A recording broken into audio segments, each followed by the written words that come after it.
some of the power that comes from automations comes from the fact that we have first-class integrations for all of these tools. So one of my favorite automations is this one, is to triage Sentry issues and then fix them. The way this works for us specifically is we have this definition where we start to run this. What this actually is it's a skill. And the reason we made it a skill is because we also use this inside owner environments regularly ourselves, as well as it being available to the automation. So, you can be quite detailed here, and it's very, very helpful.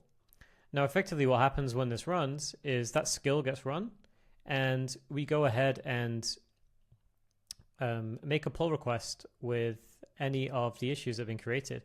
You can actually see in this issue we don't have any Sentry issues to fix because we've already fixed them all. So I can click on this one here and we can see a PR open for one of them that effectively fix one of the issues we were having regarding a noisy error log we were having.